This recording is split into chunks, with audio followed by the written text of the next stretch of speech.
पहले कंधे पर रखा हाथ,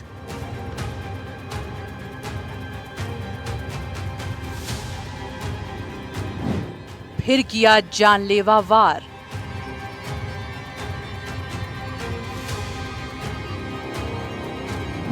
चौदह बार शरीर पर किया वार।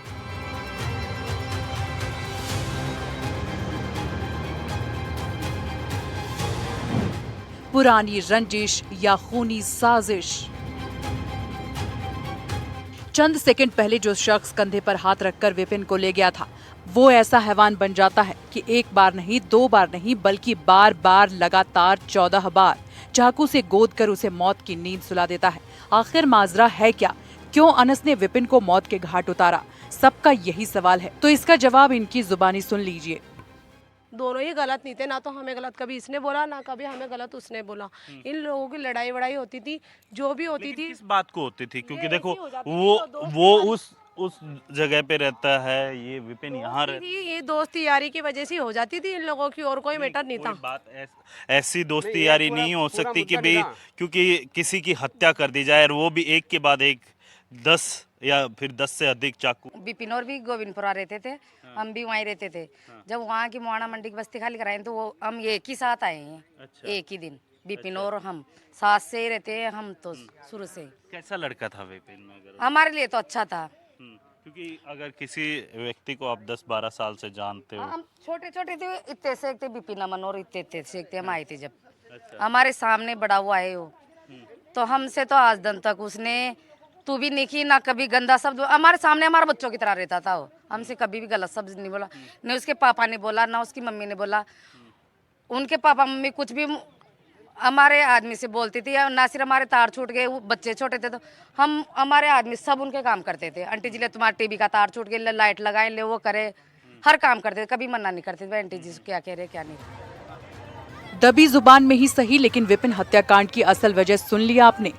दरअसल जयपुर आगरा रोड पर पालरी मीणा में युवक विपिन की जघन्य हत्या कर दी गई।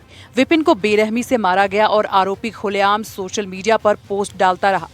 कन्हैयालाल हत्याकांड की तर्ज पर आरोपी ने हत्या करने के बाद कबूलनामे का पोस्ट डाला, लेकिन अभी भी सबसे बड़ा सवाल यही बना रहा कि आखिर ऐसा क्या हुआ जिससे अनस ने 14 बार चाकुओं से गोद कर विपिन की हत्या कर दी। जिसकी असलियत जानने एनडीटीवी की टीम मीना पालरी पहुंची, जहां पड़ोसी शुरू में कुछ भी कहने से बचते दिखाई दिए, लेकिन बाद में कुछ लोगों ने कैमरे पर आकर पूरी कहानी बताई। विपिन का ये रोल था कि उनमें आपस में खुंदस होने के बाद में उस लड़कों विपिन जो है लड़के ने उनमें आपस में जो है मार पिटाई हुई है और उनके उस लड़के को जो है उसके बाल वाल कटवाए थे, मुंडन किया था। किसने कटवाया? ये तो बस्ती ने कटवाए होंगे, एक साथ में नहीं, पुलिस ने नहीं किया ये काम, ये तो बस्ती वालों ने किया था।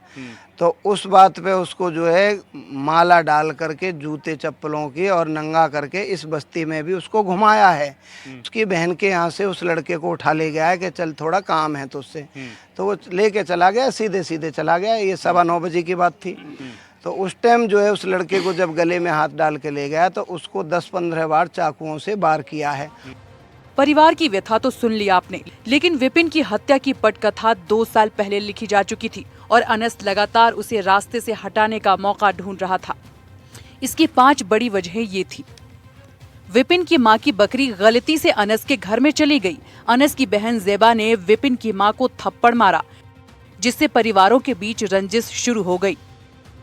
अनस विपिन की बहन के घर के ऊपर बने जेडीए क्वार्टर में एक महिला मित्र को लेकर आया। विपिन ने इसका विरोध किया। 1 साल पहले कॉलोनी में दंगा भड़काने के आरोप में अनस को जूतों की माला पहनाकर परेड कराई गई। अनस ने इसका जिम्मेदार विपिन को माना। विपिन 15 साल से जिस किराना स्टोर पर काम करता था, वहां अनस ने एक बार मारपीट की। विपिन ने इसका विरोध किया। अनस कॉलोनी की महिलाओं से छेड़छाड़ करता था। विपिन इसका विरोध करता था। जन्माष्टमी पर विवाद हुआ और कॉलोनी में कर्फ्यू लग गया। अनस खान लगातार ऐसे आपराधिक प्रकरण दोहराता रहा। पुलिस रिकॉर्ड में अनस खान एक हिस्ट्री शीटर बन गया था। उसके खिलाफ पहले से कई मामले दर्ज हैं, जिससे मोहल्ले में उसका इतना खौफ था कि कोई खुलकर उसके खिलाफ बोलने को तैयार नहीं होता।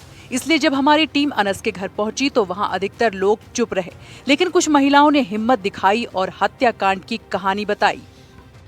वो 1-1.5 साल पहले कुछ घटना हो गई थी। इस मोहल्ले में बच्चियों को लेकर, लड़कियों को लेकर उसने किसी से छेड़खानी कर दी होगी, तो जिस बच्चे का छेड़खानी की?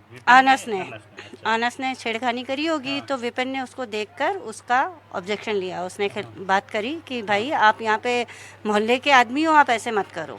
तो लड़ाई झगड़ा हो गया होगा इस बात के पीछे, तो उनके घर में हाथ पैर चल गए होंगे, उन्होंने उनको मारा होगा, उन्होंने उनके मारा होगा। तो फिर पुलिस वालों ने उनकी बात सुनी थी और उसको जेल में भी बंद करा दिया था। लेकिन उसके बाद वो यहाँ पे बोल के गया था कि मैं बदला लेके रहूँगा। 1 साल यहाँ पे रहा है, उसके बाद जब अभी 2-3 महीना पहले गया है तो वो बोल के गया मतलब बदला लेके रहूँगा, और उसने बदला ले लिया। और उसी के चलते उसने ये जी।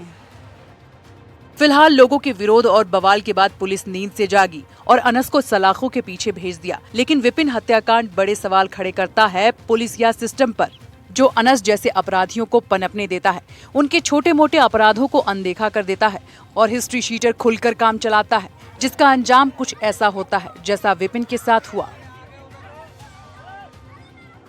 यहाँ पर आप देख सकते हैं कि ये विपिन की बड़ी बहन का घर है, जहाँ पर ये टेंट लगा हुआ है और यहीं पर जो है विपिन की जो कह सकते हैं कि जो सिस्टर है बड़ी यहाँ पर रहती है, और यहाँ पर विपिन का जो है रेगुलर आना जाना रहता था। और उसके चलते जब रविवार की देर शाम जब वो खाना खाकर यहाँ पर अपनी सिस्टर के यहाँ पर आ रहा था, उसी दरमियान जो है अनस नाम के शख्स ने जो है विपिन को यहाँ पर ले जाकर जो है उसकी चाकुओं से गोद कर हत्या कर दी। और उसके बाद से जो है देर शाम, यानी कल देर शाम जो है जो विपिन के परिजनों की मांगे थी, उन मांगों के अनुरूप जो है 50 लाख का मुआवजा और एक सरकारी नौकरी, और इसके अलावा जो भी इस पूरे घटनाक्रम के अंदर आरोपी थे, उन आरोपियों को जल्द से जल्द पकड़कर जो है कानूनी कार्रवाई करने की मांग है उनके परिजनों के द्वारा की जा रही थी। और इसी को लेकर जो है देर शाम सहमति बनी और उसके बाद जो है धरना समाप्त किया गया। जामरोली से पुष्पेंद्र तिवारी के साथ वीरेंद्र सिंह शेखावत, NDTV।